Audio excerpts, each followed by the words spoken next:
going on, movie fans? My name is Michael Weer. I love talking about movies and I love ranking movies, and that is what we're here to do today because we've reached the end of another month in 2024. And at the end of every month, right here on my channel, I rank all of the brand new releases that I had a chance to see from worst to best. Now, October is my favorite month of the year. I love the spooky season. It's got my favorite holiday of Halloween in it. It has my own birthday in it. So there's a lot for me to love about the month of October. But even with my love of October, I'll be the first to say that October of 2024 was one of the most disappointing months for brand new movie releases, in my own personal opinion. There's whale poo, and then there's you. That's messed up. I wanted so much more out of these movies. Some of them were just so disappointing. And so usually at the end of every month when I'm putting together this list, it's hard for me to find a number one movie, my favorite movie of the month. However, at the end of this month, there was a clear-cut winner for the best movie of the month. And then I looked at everything else and I had a hard time deciding what was the worst. So I guess the bottom couple of movies could probably switch around. I didn't like any of them. I wouldn't recommend them to anybody. And this video is primarily going to be negative because of how disappointing so many movies were this month. If you want some of my positive thoughts, well, I've done quick reactions for all 10 of these films on my YouTube channel. They're in my YouTube short section. You can check all of those out. And I've done full movie reviews for 6 of these 10 movies. So again, if you want some positives mixed with some negatives, I've got all that on my channel. Speaking of my channel, if this is the first time you found me, I would love for you to hit that subscribe button. Check out the different content that I have. If you like movie reviews, Blu-ray talk, I've got a little bit of everything in there. And of course, at the end of every month, I put together a ranked list of all of the brand new releases that I had a chance to see. And so with that said, let's take a look at all of the brand new releases that I had a chance to see in the month of October 2024 from worst to best.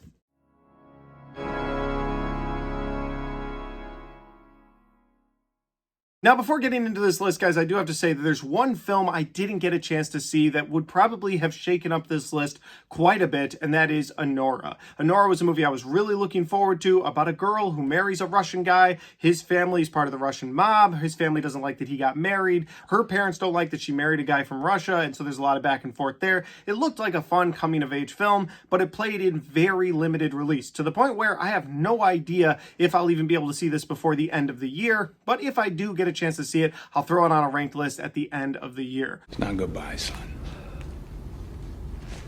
See you later. With that said, I saw 10 brand new movie releases in the month of October. 3 of them were actually released previous to October, but they were 2024 releases, so I threw them on this list. And 7 of them are all from the month of October. So starting at number 10, the worst of the worst, we have The Girl in the Pool. And The Girl in the Pool is a Showtime released film starring Freddie Prinze Jr. as a man who finds the body of his dead mistress floating in his pool one day, and he has no idea who did it because he thought he was home alone. And then to make matters worse, he finds out that his wife is about to be home, so he quickly stashes the body. And then to make matters even worse, he finds out that his wife is throwing him a surprise birthday party, and so there's like 30 or 40 friends and family now in his backyard, not knowing that there's a dead body stashed a couple feet away. And on paper, that sounds like a fun thriller. It's a whodunit, like who at this party did it, because it had to be somebody. There's different people with different motives, and he's not sure who killed his mistress. But the reveal in this movie is what puts it at the very low end. I mean, the acting is bad, even from Freddie Prinze, and the writing is bad, but the end of this movie puts this movie so low on this list. When you get the final reveal of who did it, you don't care. You're going this entire movie wondering, okay, it could be this person for this reason, this person for this reason, and then it's the most blatantly obvious reason of all, and I hated it. And then the way they wrapped the film up irritated me even more, because they try to paint Freddie Prinze Jr. as this guy that, yeah, he was having an affair, but he is going to take the hit for this one. He is going to be the one they find guilty. And I don't even care that I spoiled the end of it, because I don't recommend this movie to anybody. Stay far away from it. The Girl in the Pool is the worst movie I saw in October of 24. At number 9, we have another previously released film. I believe this movie came out in April of 2024, and it is Sting. And Sting is a film about an alien spider that comes to Earth, hatches in an apartment building, and at first looks like a normal spider. It's small like a normal spider, but as it starts to eat crickets and flies, it starts to grow. And it's found by a little girl in this apartment building, and this little girl decides to keep the spider in a jar and name it Sting. thing, but as it grows, it breaks out of the jar, and eventually it's eating animals within the building, whether it be dogs or birds, different things, and it starts to get even bigger until it starts hunting humans, and it gets to a full-size spider. Again, another movie where it's like, all right, it's a fun monster movie. This should be a good time, at least on paper. But as it starts to grow, you get less scared by it because it goes from this little spider that could be anywhere to a spider that you would notice anywhere in the building because it's so big. And it's just, for me, it's so disappointing. So when the monster of your monster movie is the reason the movie gets less and less interesting,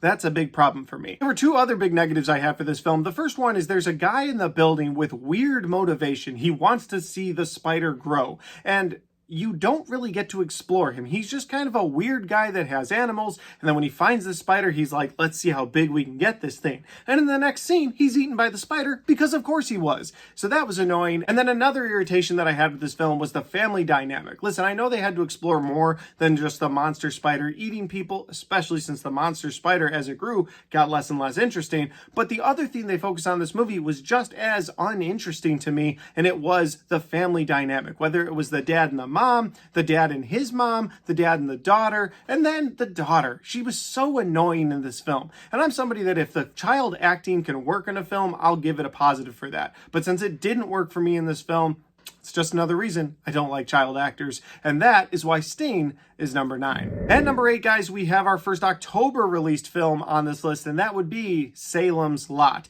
And Salem's Lot is a movie that was in release date hell for almost 2 years. I remember hearing about this movie and thinking, oh, I can't wait for this to come out in 2023. No? Okay. Well, I can't wait for this to come out early 2024. No? Okay. Oh, it's got a release date for April. Cool. And then it was just taken off the release date entirely, and that wasn't a good sign. And so they finally decided we're going to drop this the first weekend of October, and I'm glad they did, because I was like, all right, I'm going to start the spooky month with a scary Stephen King adaptation. Let's see what happens. And this one is yet another very disappointing Stephen King adaptation. And here's the thing, there's some great Stephen King adaptations out there, like It Chapter 1, The Shining, Doctor Sleep, Shawshank Redemption, The Mist. Those are some of my favorite Stephen King adaptations, but there are so many bad Stephen King adaptations, or just movies that are rough around the edges, and that's how I would describe this, because I really liked the opening scene for this film. They're delivering the vampire's coffin to that creepy old house. I really liked everything about that, and I loved the end of this film where they're taking on all these vampires at a drive-in movie. There's something really fun about that, but everything in between those two bookends just didn't work for me. I thought the child actors in this, for the most part, were terrible. I thought the acting overall from just about everybody was terrible. There were bad motivations from people in the town, and maybe that's part of the book, but that didn't work for me either. And this just became a movie where you were going through the motions of trying to get to that final scene at the drive-in. And when you get there, the drive-in scene is fun, but there's just so much that isn't fun about this movie that it was low on my list. At number 7, we have a very disappointing superhero film, and it just released last weekend, and it is Venom: The Last Dance. And Venom: The Last Dance is the third movie in the Venom franchise. And I didn't have a lot of hope for this because we're just coming off of Madam Web and how bad that movie was, but I was hoping we'd get a funny movie with Eddie Brock and Venom sort of bantering back and forth. We'd get a lot of action, and we'd get some cool CGI. That's what I was hoping for. Now, on the positive side, I will say it was cool watching all the different Venomized things throughout the film, like the Venomized things in the river, whether it was a frog or a fish, or when Venom just takes over a horse entirely. That was really cool, and the CGI was done well on those things. But for the most part, when you see Venom in this film, the CGI looks off. It doesn't look very good. It also looked like Tom Hardy was completely checked out of this film, and the movie centered around the emotional connection between Tom Hardy's Eddie Brock and Venom, and with Tom Hardy sort of checked out, the emotional beats didn't really work for me. On top of all of those negatives, you have the fact that this movie is jam-packed with way too many side plots, and it all gets to a very fun action scene at the end where you have all these symbiotes taking over people to take on these monsters, but these monsters are just unappealing. Like, there's nothing fun about the monsters that have come to Earth. They're there to get Venom so they can get what's known as the Codex out of him, bring it back to Null, the god of the symbiotes, who we're just introduced to in this film. My point I'm making here is that there's so many different things going on in this film that by the end of it, you just want it to end, and I'm glad it did. Venom: The Last Dance is number 7. At number 6, we have another superhero genre film, and that would be Joker: Folie à Deux. This is, of course, the sequel to the box office smash hit Joker a couple years ago, where that movie made over $1 billion on a $30 million budget. This movie had over a $200 million budget, and I don't think it made its money back. In fact, it's going to be going to streaming very soon to try and recoup some of that money. But I'll warn you here, don't watch it there either. It's not good. This movie takes everything that was fun about the first movie, all the mystery, all the intrigue about what was real, what wasn't, what is Arthur Fleck actually doing, was all of it made up, was it all in his head? This movie takes all of that fun intrigue and points out everything. This movie goes, okay, so we're into a courtroom scene, so we have to pinpoint that this was real, this was in his head, this was real, this was in his head. So by the end of the movie, you're like, wait a minute, you undid all of the great things about the first film. And then we have to get to the fact that this movie is a musical. And I understand the artistic idea of, okay, we want to take this film, this genre, we want to push the limits with it. So I can respect the movie and the director's decision for that. But this wasn't the movie to make a musical out of. It really, truly wasn't. To the point where the very end of this film, where you're supposed to have this very emotional moment with Arthur Fleck as something's happening to him, it cuts to another musical, and you just wanted it to be over. So with that said, Joker: Folie à Deux is number 6. We've reached the top 5 for October of 2024, and I will say about these 5 films that I at least enjoyed myself while I was watching the movies. Some of them don't have the rewatchability that I want, but I did enjoy myself at least. Like the previous 5, no enjoyment. They were dumpster fires, never recommend them, stay away from them at all costs. But these next 5, I at least enjoyed them, and I would recommend them to people. So at number 5, we have a sequel called Smile 2. And Smile 2 is a sequel to the previous Smile film that made a ton of money, so they made this one. And I was hoping they were going to explore the lore a lot more in this movie. Instead, they sort of do a wash, rinse, repeat on the first film. And that's probably the biggest negative that I have, because it doesn't really move the plot forward. You get a brand new group of people that encounter this smile demon, so nobody really has any clues or knows where to go with it. In fact, the last half of this film, I don't even know what was real and what wasn't, and that kind of irritated me too. There's portions of this movie I enjoyed. Some of the jump scares really worked for me, and again, you are doing a wash, rinse, repeat, but it's a wash, rinse, repeat of something I enjoyed the first time, so I could at least get enjoyment out of that. But this movie does something at the very end that is one of my biggest negatives in horror tropes. I won't go into it here because I don't want to spoil things, but it is one of my biggest negatives for horror tropes.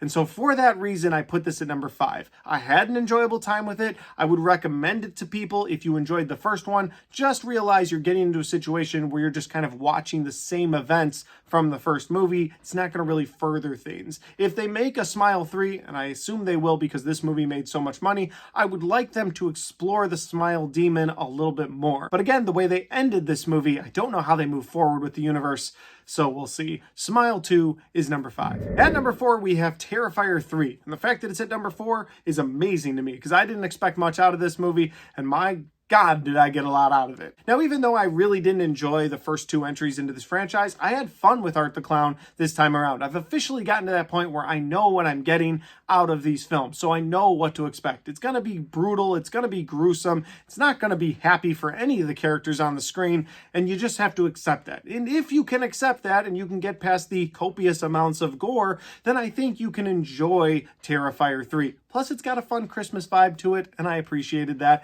Loved the Terrifier Christmas glasses, so that was fun. I think I had more of a positive experience this time around, knowing those things were coming. I do think that the gore sort of gets repetitive after a while. You almost become numb to it by the middle of the film, so when you get to the end and they're doing all this crazy stuff, you've just become numb to all of the craziness because of how much they've thrown at you in the first 45 minutes of the film. I had a decent enough time with this movie. I appreciated that it was a little shorter than the second film. On the negative side, again, you do get a bit numb to all the gore, but there's a couple of really important kills that they seem to do off screen in this film. And at least one of the people is confirmed dead. And you watch that scene, you're like, wait a minute, why'd you kill them off screen? Like, this movie is known for not holding back. Why would you hold back on those two really important kills? Maybe it'll be explained in Terrifier 4, I don't know, but Terrifier 3 was number 4 for me, and I had a decent enough time with this one. We've reached my top 3, and at number 3 we have the religious thriller Conclave. And Conclave is a film about the selection of a next pope, and it stars Ralph Fiennes as Cardinal Lawrence, and Cardinal Lawrence's job is to overlook the proceedings around selecting a new pope. And where the thriller element comes in is that it factions off all these different cardinals who are supposed to elect one of themselves to this position, and it factions them into people that want to go back 100 years, people that want to be more progressive with the church, but then the front runners for this pope position start having these dark secrets come out about themselves. And that's one of the things I really liked about this movie. It made me care about the different factions. It made me understand the different sides. It made me care about who was going to be elected. And this movie worked for me about 98%. There's something that happens at the very end of this film that it was just sort of a left turn that didn't need to happen. It was something that I thought, wow, why did they do that? They kind of shoehorned that in. The rest of the movie was really good. The selection of the Pope was really well done. The reason they chose who they chose, if they had just selected the Pope and been done with it on that, I would have put this in my top 10 for sure. But the way they go with this movie, they throw in one more curveball, one more twist, and that twist didn't work for me. And mostly because it just wasn't necessary. It wasn't a twist that was needed. You already had a really good thriller on your hands. You had some twists and turns along the way, and I thought the way they ended it was great. And you get to that last 5 minutes of this film, and they're like, oh yeah, one more big twist. How do you like that? And I'm like, not needed at all. And so Conclave is number 3. Not bad for the month, but it wasn't a very good month. At number 2, we have Saturday Night. And Saturday Night is a chaotic look at the 90 minutes that led up to the first episode of Saturday Night Live. And this is a movie that I was really looking forward to because Saturday Night Live has always been something that I've enjoyed throughout my life. It's been running for the past 50 years, so it's something that was around way before me, and it's something that'll probably be around way after me. It's a fun comedy sketch show, and so I was hoping to laugh a lot in this film. My biggest positive coming out of this movie is the way they portrayed the comedians. I thought all of those portrayals were done so well, especially the Chevy Chase impression, the Lorne Michaels impression. Those were done so damn well. On the negative side, I did want to laugh a lot more than I did. I thought a movie about one of the funniest shows of all time would be a lot more funny. I'm not saying I didn't laugh at all, but I never had like laugh out loud moments, and I wanted some of those. But even with that negative, it was cool seeing the different political behind the scenes moments between these actors, watching Lorne Michaels trying to get this show to air, and the fact that it almost didn't air down to the last second. There's a lot of edge of your seat in this movie, and I thought it was done really well. So Saturday Night is number 2. And at number 1, my favorite brand new release that I had a chance to see in October of 2024 is actually, for the first time this year, a movie that didn't release in this month. This movie released in July. It actually released the same weekend as Deadpool and Wolverine, and that's why I didn't watch it. And this movie is called The Instigators. And The Instigators is a film that went directly to Apple Plus, and it stars Matt Damon and Casey Affleck. And Matt Damon and Casey Affleck are hired to rob a political rally. There's going to be a bunch of cash there, so they go there to rob this rally, and when they get there, they find out there's hardly any cash. So they end up robbing all of the different political people that are there, including the very dirty mayor played by Ron Perlman. And they take a bracelet. And that bracelet is very significant to him because it has the code to his safe in his office on it. He doesn't know the code because he always had his bracelet. So now with that bracelet in hand, Matt Damon and Casey Affleck are on the run from both the police and the gangsters that hired them, and Ron Perlman and his own special detective that's after them as well. And even though this movie deals with some serious tones, I thought there were some good laughs in this film. Of course, the emotional range from both Casey Affleck and Matt Damon is brought to this film, and it's done really well. Even though this movie didn't release in October, this movie stood out to me this month because it had just about everything I wanted. It had a fun heist in it, it had a good humor in it, it had some fun action in it, and it had some incredible emotional moments from Casey Affleck, and I can't ask for too much more than that. So The Instigators is my number 1 film for October of 2024. And guys, that's my ranked list from worst to best in October of 24. I cheated a little with some of the extra movies that I threw on this list, but that's how it goes. Have you seen these movies? If you have, let me know in the comment section down below, and also let me know the brand new releases that you had a chance to check out in October of 24. Throw those in the comment section. Let me know how you would rank them. I'm very curious where my list ranks up to your list. Of course, if you saw Instigators in a previous month, it probably won't be on this list. But with that said though, guys, if you like this video, don't forget to hit the like button because it helps the video, it helps the channel, and helps me right here. Thanks for watching. I'll see you next time.